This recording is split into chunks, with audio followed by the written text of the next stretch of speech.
Surrounding the EndSARS protest in Nigeria has caused global concern and outcry. Last month, mainly young Nigerian people took to the streets in a peaceful protest against police brutality.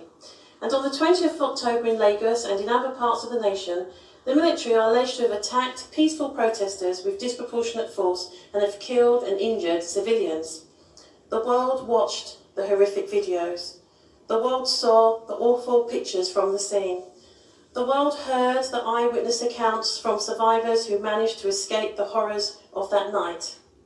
Human rights agencies such as Amnesty International have supported these claims.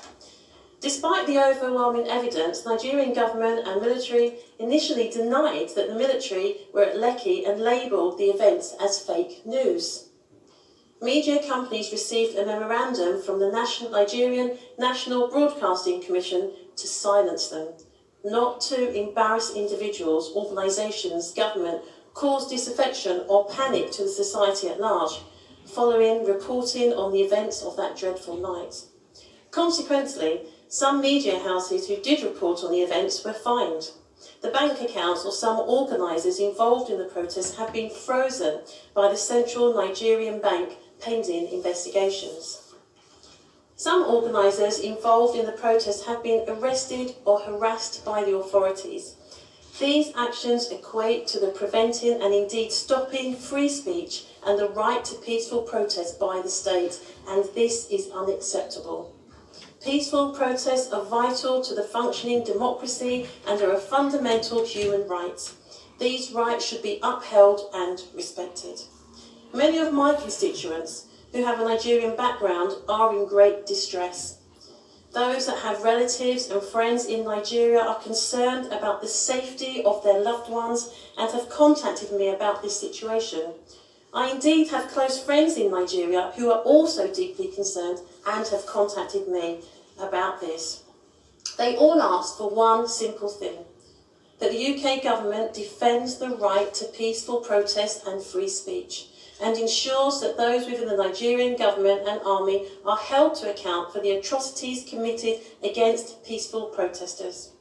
Given the shared history between the UK and Nigeria, and as a fellow member of the Commonwealth and ally, the UK has its duty to stand up for human rights of Nigerian citizens. In the case where Nigerian officials are avoiding accountability over the killings of protesters, I believe that the UK should be looking to impose sanctions on state officials involved in the human rights abuses of Nigerian citizens. In July of this year, the Secretary of State for Foreign, Commonwealth and Developmental Affairs introduced the Global Human Rights Sanctions Regulations. Under this statutory framework, priority themes relate to cases that threaten media freedom and human rights defenders. Furthermore, another priority theme considers cases where the relevant jurisdiction law enforcement authorities have been unable or unwilling to hold those responsible for human rights violations or abuses to account. The government clearly have the tools to ensure that Nigerian state officials respect the constitutional and fundamental human rights to protest and free speech. If those who ordered and facilitated the killings and harm to protesters are not held accountable, then the UK government should advocate for independent investigations to take place. And following investigations, any individuals found responsible for these atrocities of human dignity must face sanctions. Right. I'm very grateful, Mr. Gray. It's a pleasure to serve under your chairmanship, and it's really good to see you looking so well. I'd like to thank the Honourable Member too from Chipping Barnet for introducing this debate, for her passion, and also to all of my honourable friends, also for their passion, their expertise, and their clear demands that we're making today in this chamber. And it's good to hear that the demands are unanimously held across what is sometimes a divide. As we know, the SARS police unit was suspected of abuses against thousands of innocent Nigerians over the past 28 years. It's sadly clear that Nigeria does have a serious problem with abuses of state power and with corruption which goes way beyond SARS. The protest movement that we are seeing rise in Nigeria wants all of these abuses addressed. SARS and other police forces were well known for targeting young people for arrests, extortions, beatings, almost at random. I'm told if you're young, if you have the wrong hairstyle or clothes, or if you're driving a car and playing music, you could be targeted. Your money and your possessions could be seized with no evidence, and people know if you resist, you will be beaten and possibly killed. SARS created an environment of fear and injustice, and until the protest, there was no real sign that those in power were listening or prepared to act. It appears to be, sadly, just the same with many other issues in Nigerian society. There's terrible unemployment, there's little access to healthcare and to education, and a poverty rate as high as 70%, according to Oxfam. The people of Nigeria have the right to come together and call for an end to those injustices. But as we know, in recent months, their peaceful, powerful actions have been met with horrific violence. Amnesty says that at least 56 people were killed during the recent protests, including at least 10 in Lekki. I've been fortunate enough to hear from a young journalist with direct knowledge of what happened at the Lekki toll gate. And she told me, and I'm going to read out her words. She said, and I quote, "It was devastating, something you don't want to imagine. The protesters did not know that the cameras and the lights were going to be removed. There were no cameras to witness anything. Then, as we've heard today, the soldiers opened fire on the crowd of protesters, and my contact said one of the survivors jumped in the water, but the soldiers kept on shooting. For days after, a friend of mine didn't come online because of the shock and the fear, and it took him a long time to come to Facebook and to say, thank God I survived. I did not think I was going to." She said, "Someone else I know left the toll gate with a bullet in him, and later they moved all the bodies so that there would be no evidence. For them to close their hearts and kill protesters like that is simply unforgivable." The response from the authorities who feel threatened by the protests has been insidious, as we've heard. Media agencies have been fined for telling the truth. Bank accounts of activists have been suspended because supposedly they finance terrorism. And government spokespeople have even blamed the protesters for a rise in food prices. Those in power will clearly do anything at all to ensure that the movement ends now and that SARS is technically disbanded. Those in power are terrified that the calls for action on corruption and police brutality will go on and on. My plea to the Minister today is that we stand with the young people of Nigeria who are demanding change far beyond the closure of SARS. What they are demanding is a future worthy of their courage and their leadership. And here in the UK, we need that too, because Nigeria is a massive, fast-growing, youthful country. It has massive potential. It's a country that will have a leading role in decades to come, not just within Africa, but in our world. And for that positive leadership to happen, that sense of justice that motivates the EndSARS protest must prevail to shape Nigeria's future and our future too. So, Minister, I don't think that words from the government today are going to be enough, because I think we've got to show our solidarity, demonstrate it by identifying the terrible violence and abuses that the activists have faced. The least we should do is to make sure that those who have murdered Nigerians and deprived them of their human rights aren't able to benefit from trade or travel to the UK. In my view, that should include the leaders of the government and the military who are even now, refusing to allow transparent and fair investigations to happen and for justice to be implemented. What I want to hear from the Minister today is that a list of Majinsky, I'll never say that word properly, sanctions is being created and action against those on that list taken in weeks and not years. Our role in this must be, I think, to work with all that we can to identify those responsible and ensure justice is done. And I would be so very grateful if on this occasion the government acts decisively.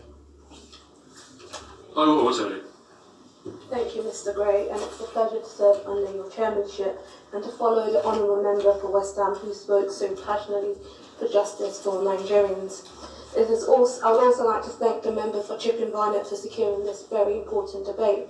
Now, this of course was a popular debate, and it's unfortunate that my honourable friend, the member for Vauxhall, was not called to speak in this debate, and she sends her solidarity with the EndSARS movement.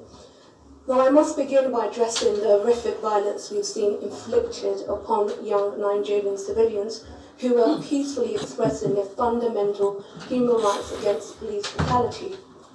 As seen on media platforms, armed military officers discharge live ammunition at these peaceful protesters, injuring and killing them. It is, however, unfortunate that as of today, both federal and state government in Nigeria have issued conflicting statements on the event that occurred at the Lekki tollgate. This has left us with a series of yet still unanswered questions. Who exactly ordered the military to shoot live ammunition in a civilian territory? Why were bank accounts of some individuals who partook in the protest frozen? Mr. Chairman, if a democratic country deprives its people of their aspiration, livelihoods and voices, strips its people from their loved ones, forces them into hiding and instills fear of retribution through violent attack on free speech, then that country can only be a dictatorship disguised as a democracy. Is Nigeria a dictatorship? Now, having now asked this question, I leave the Nigerian public to decide that for themselves.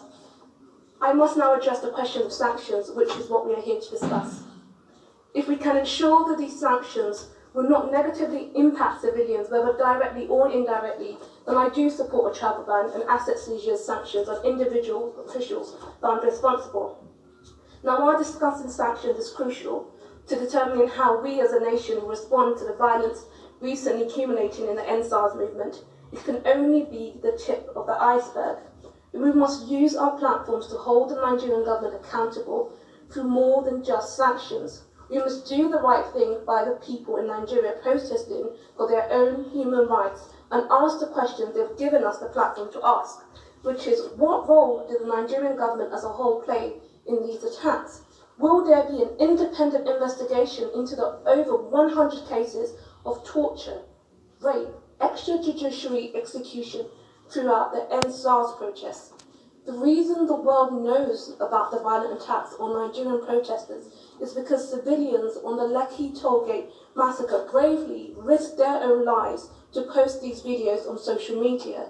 Only a few Nigerian news outlets even reported these stories, and they were all subsequently fined before the Nigerian government denied the attack's existence and began silencing reporters. Agencies and individuals have since blamed one another. No one seems to be taking the responsibility.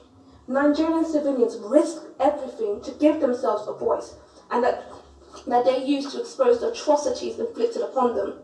And today, 4,000 miles away, the Nigerian government is strangling that voice with a proposed social media censorship bill.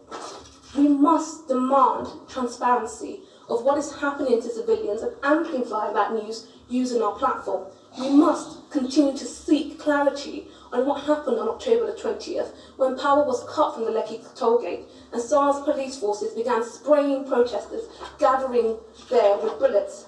Now, I'm sure that many of us have seen the footage of peaceful protesters linked armed in arms, singing the Nigerian anthem as they were indiscriminately gunned down. Now is the time to hold officials to account for their crimes against humanity that they have embarked on.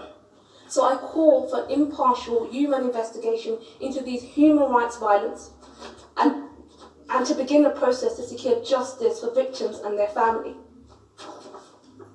As we try to make sense of the incidents, we must ask uncomfortable questions of ourselves. I'm referring to the fact that British officials trained SARS police squad from 2016 up until this year, 2020, and they also trained the Nigerian army. Now I have to ask, what did this training actually entail? Could it have prevented escalation of this kind? Now, standing here as a proud British Nigerian, I implore the Minister and colleagues across the House to pursue answers to these questions and do what it can to facilitate Nigerians' fight for freedom. Thank you.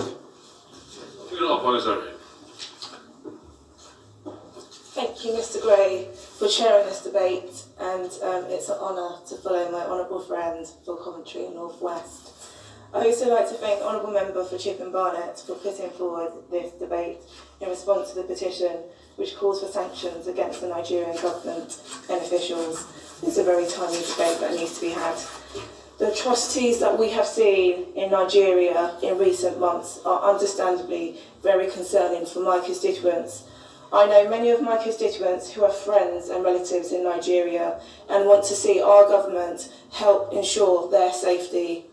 I firmly believe that we have an obligation to condemn violence and human rights abuses where we see them, which is why I have publicly condemned the violence that took place on the 20th of October when young people's rights to protest were tragically suppressed. In Erith and Thamesmead, 4,469 people have signed this petition that we are here to debate today. This is the highest amount of petitioners across the constituency seats. I have been contacted individually by dozens of people who want to see action to ensure that human rights are upheld in Nigeria. One constituent wrote to me to say recently that she watched a documentary on how Nigerian military opened fire on unharmed children who were happily and peacefully demonstrating and carrying Nigerian flags. Many were killed mercilessly. She said she cried and said to me, this could have been anyone. My constituents are right in demanding we see long-term action. A statement of condemnation, like my colleagues have mentioned just now, is not enough. As a country which subscribes to international human rights law, we must be quicker to act to support those who are having their rights infringed upon them around the world.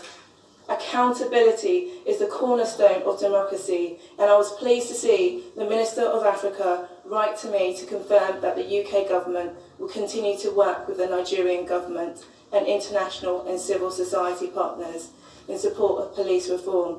However, it is clear that suitable methods of accountability have not been implemented.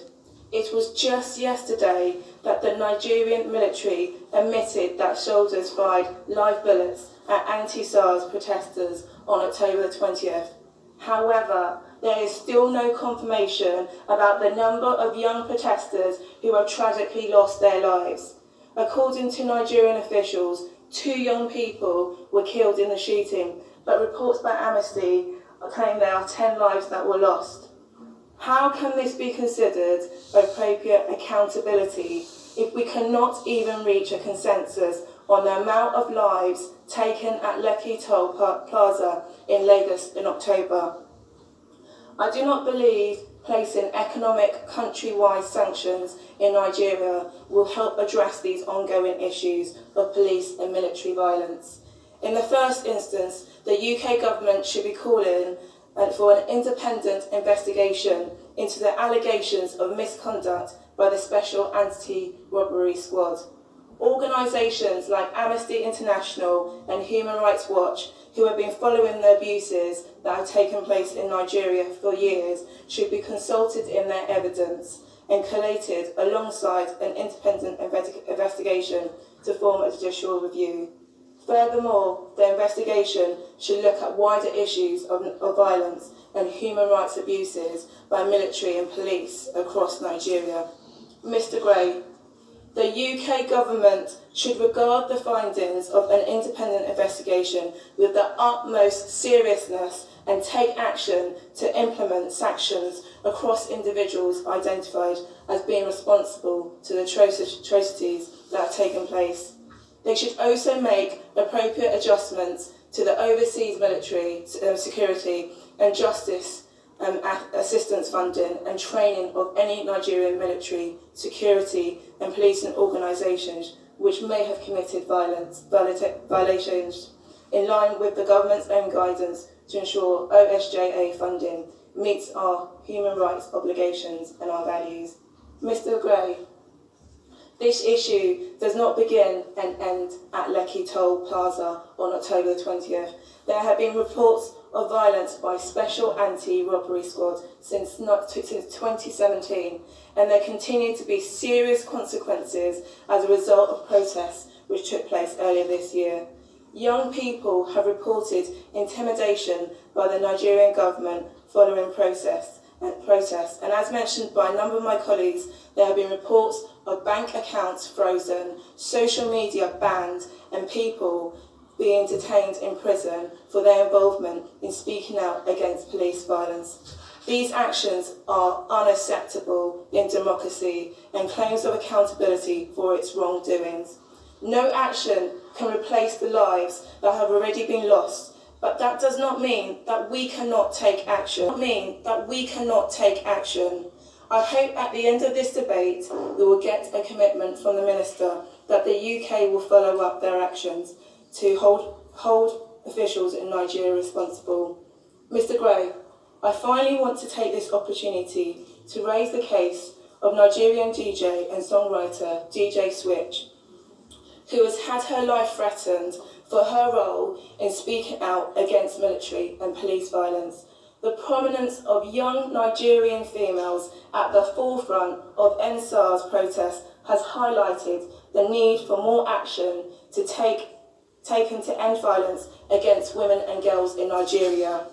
Will the government take this opportunity to ensure that these actions in upholding human rights around the world extend to protecting women and girls against violence? Thank you, Mr. Gray. And above all else, though, commend the EndSARS movement, which I think has done so much to shine a bright light on the corruption and oppressive practices of the regime in Lagos. Now, despite the Nigerian army having denied it for over a month, it has been finally forced to admit at the judicial panel inquiry the soldiers were deployed to the Tollgate protest with both blank and live ammunition.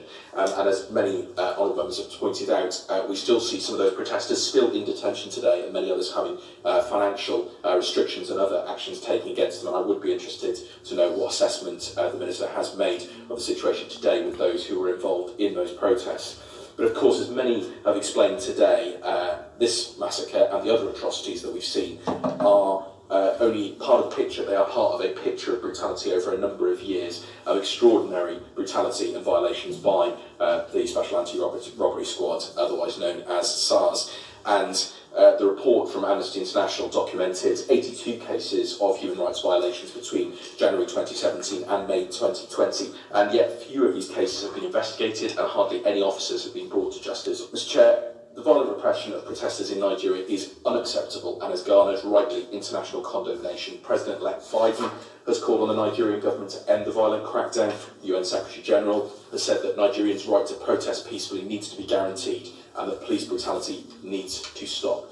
And we in the official opposition absolutely agree with those sentiments. The violent crackdown on these protests must end, and there must be accountability for those responsible for such brutality and loss of life. The Leader of the Opposition, my honourable friend the Shadow Foreign Secretary, have made it clear that the UK must act as a force for good in the world, and we must act in line with our international partners and multinational organisations, whether that's the UN, AU, the UN Human Rights Council and others, to encourage and strongly advocate for the end of this violence in Nigeria, to end police brutality in Nigeria, and crucially to call for independent investigations into these violations by Nigerian policing, security and military forces.